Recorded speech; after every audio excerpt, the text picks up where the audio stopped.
earth.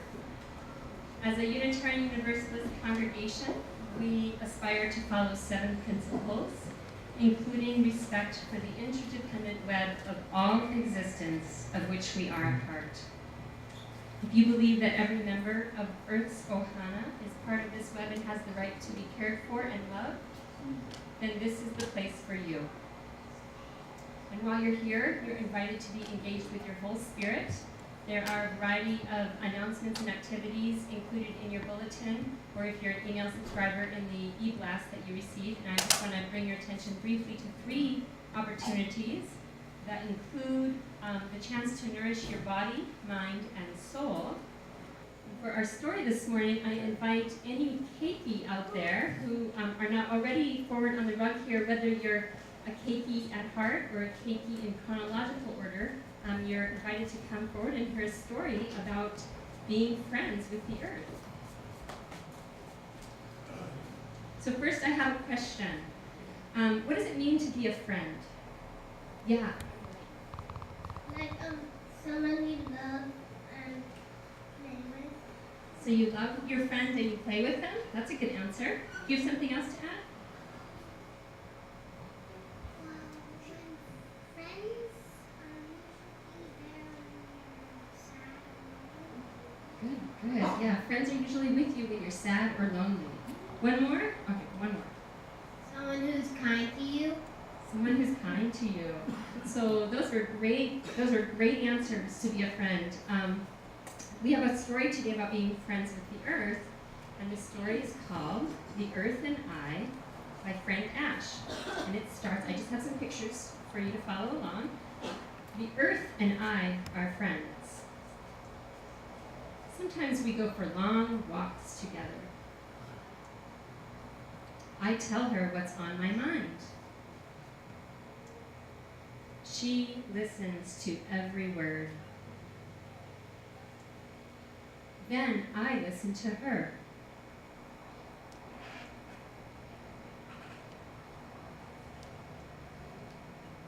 I listen to the rain.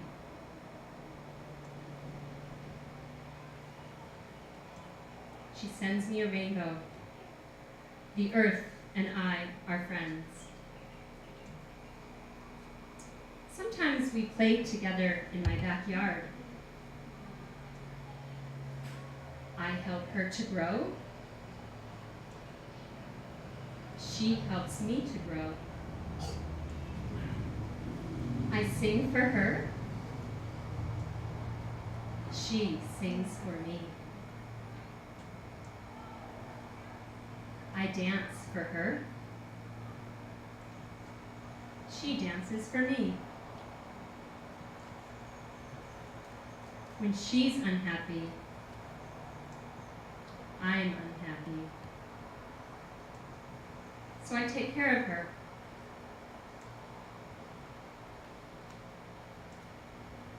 And when she's happy, I'm happy. The earth and I are friends. So I encourage you all to be friends with the earth and go out and sing with the trees and feel the trees with you.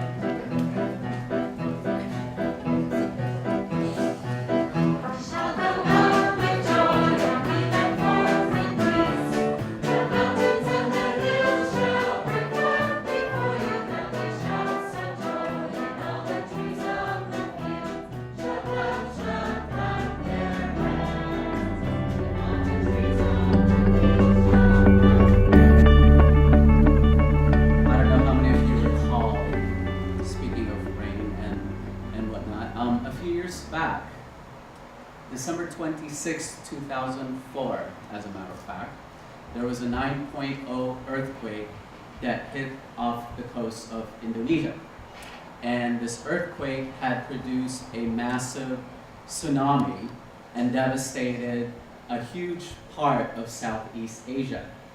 Any of you recall this moment in our history?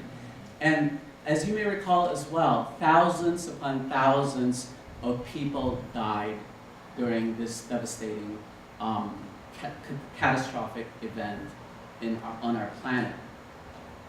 What was interesting about it, though, was that the scientists, and upon asking eyewitnesses in these areas, they actually mentioned that not a lot of animals died. So they didn't find a lot of animal carcasses as a result of the tsunami.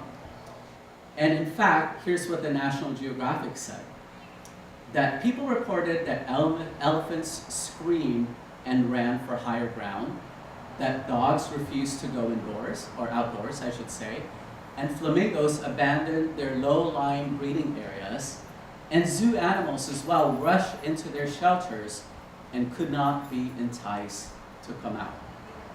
So somehow or another, these animals were able to pick up on the signs that there was an impending disaster coming along their way. Indeed, Alan Rabinowitz from the Wildlife Conservation Society of New York said that earthquakes bring vibrational changes on land and in water, while storms cause electromagnetic changes in the atmosphere. Some animals have acute sense of hearing and smell that allow them to determine something coming towards them long before humans might know that something is actually there. Sometimes this is called a quote-unquote sixth sense. And the idea around it is that we human beings, being part of the natural world and being part of the animal kingdom, also have such an ability. But somehow or another, we have lost it over the years. We have become disconnected to our environment and to our ecosystem to where we have lost this sixth sense. I wonder, for example, if we still had it, if 150,000 people in Southeast Asia would have died as a result of the tsunami. Instead of relying on sirens, which never went off, if we relied on our communication with the earth, could we have survived such a catastrophic event? I wonder about that.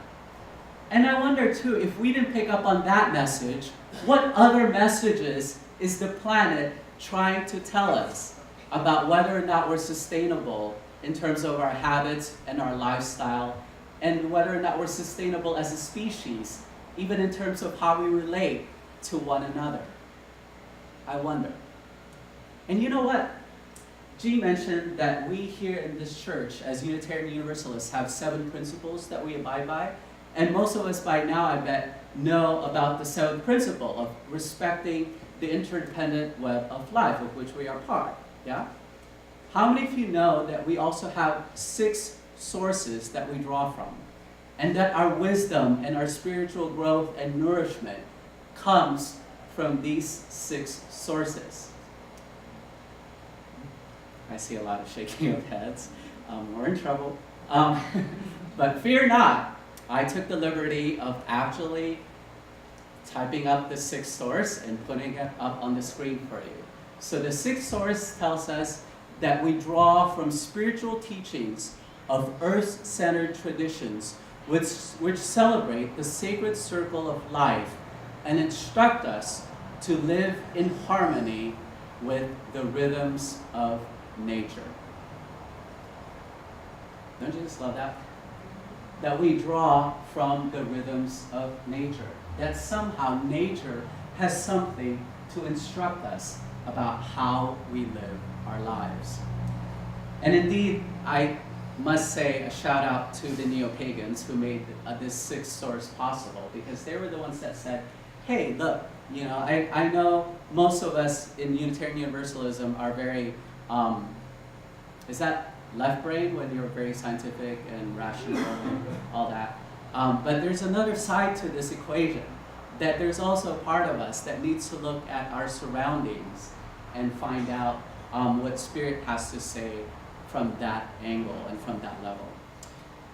And so, today we're going to be talking about that. And by the way, when you talk about the rhythms of nature, did anybody else think of that great song that came out a few years ago called Listen to the Rhythm of the Falling Rain, telling me what a fool I've been. Is that how it goes, Paul? Anyway, that's neither here nor there. But speaking of rain, however, again, another trivia for you. I was in a cave recently, and I got a tour of this magnificent cave. And for most of us, we may think that caves are dark, desolate places where surely life must not exist, because as we all know, we need sunlight in order to have life, right? But this tour guide was actually saying that the way that the indigenous people, the Native Americans, were able to tell that it was raining was because the coqui frogs would do their thing inside the cave. So whenever the coqui frogs would go, is that how coqui frogs go? Anybody from the Big Island here? That when they would do that, that's an indication that it's going to rain that day. After all, these folks back then did not have access to the Weather Channel, or they couldn't just look it up on their app. So it was the way that they heard from nature what the weather forecast was going to be like that day. And here's another trivia for you. She also told us that if, in the event that there would be a blackout inside the cave, the way to find the exit is by listening for the crickets, because the crickets tend to stay close to where there's still some sunlight, and so they're over by the entrance to the cave. Isn't that kind of neat? Survival tactics when you're stuck inside a cave. And it made me think about indigenous people in general and their connection to the earth. That unlike Western folks, they don't just think that the earth is inanimate or a thing to be objectified, or just draw resources from it without even thinking about what the implications are. That for indigenous people, the earth is actually personified as a friend.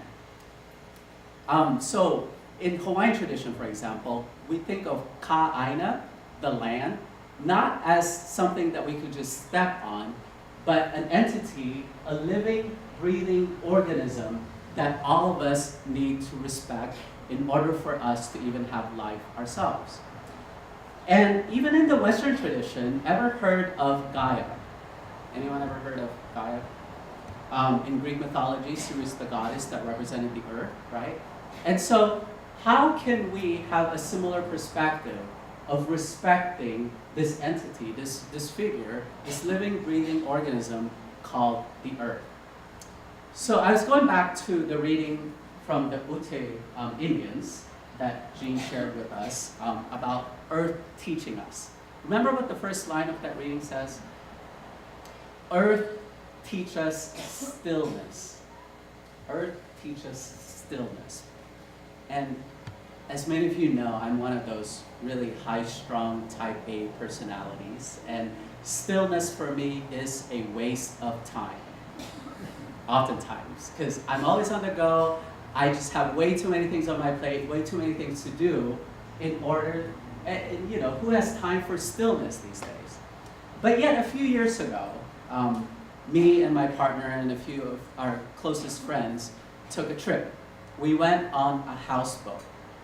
So for any of you who are ever considering such a trip, I must say that it's a true test of friendship when you're stuck in a boat with people for 7 whole days in the middle of nowhere with no access to the phone, to your cell phone, or to the internet.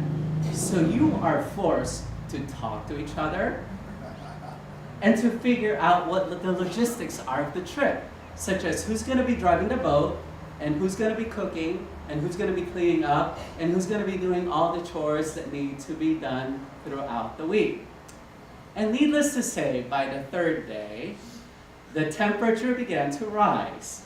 And we were a little anxious and a little tense and a little short around each other by this time. And I'm sure none of you could ever relate to such a trip because you're all perfect human beings who have great relationships with your friends, right? And so by this time, I was in need of just getting away from everybody. So I took our little lifeboat out and docked it. And by the way, this was in Lake Powell. I don't know how many of you have ever been there, but it's on the border of Arizona and Utah and Nevada. It's just absolutely gorgeous. And you could literally get lost in the canyons. And so I decided to take my boat out and just dock it by the beach somewhere and just lie there. And as I was doing so, it was so silent that it was almost eerie. You start wondering to yourself, is there any other life form here, or am I the only one? And you start looking up at the sky, and there's not a trace of human life at all. So no skyscrapers, no planes passing by. It's just the clouds, believe it or not. And then you look all around you, and there's just trees. And you start wondering, has anybody ever walked these paths before? And am I surrounded by any other animal or life form here? And then came that moment when I was perfectly still and I perfectly let go to the earth, when I could actually sense the rhythm. It was almost like the heartbeat of our planet. Boom, boom, boom, boom, boom, boom. And suddenly I felt connected and at one with my environment. And I thought to myself, there's only one word that could possibly describe this experience. And that word is spiritual. That my spirit connected with the spirit of the earth and with all the other creatures around me. That for that moment, I knew what stillness was like. And these days, whenever I'm asked in a meditation setting to go to your safe space or go to that place of comfort, I still harken back to that moment in Lake Powell when I was able to be at one and to truly listen to what Gaia had to tell me, to what the earth had to say to me. And I must admit, that moment was so healing for me. Earth, teach me how to regenerate my soul and my spirit that has been so overworked. Earth, teach me patience on how to deal with my houseboat mates. Earth, teach me courage to live life to the fullest and to have hope in my life.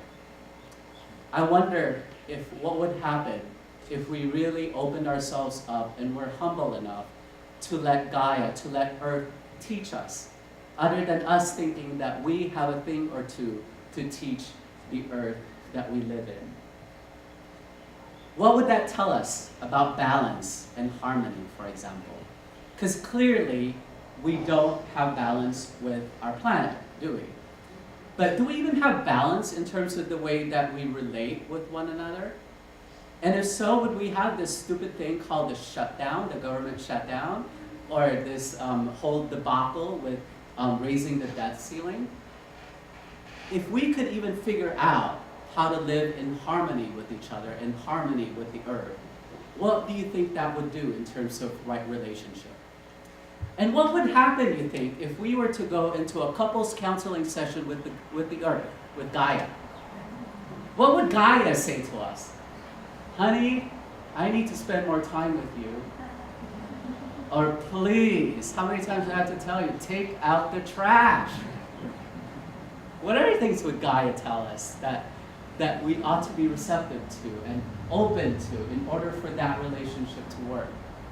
And so I suggest that for your homework assignment, go home and come up with a covenant of right relationship with the earth. And what would that covenant look like? What would it entail that would let the other person know, that would let your partner, the earth, know that you care about her and that you are willing to put that relationship first? What would that look like? You know, the earth, Gaia, has been around way longer than we ever have. Billions of years, as a matter of fact. So I bet she has wisdom and she has knowledge that we couldn't even begin to dream about. So my encouragement for us today is to begin to listen, to truly open up our ears and our heart to what Gaia has to teach us and the wisdom that she has to impart upon us. Make me so.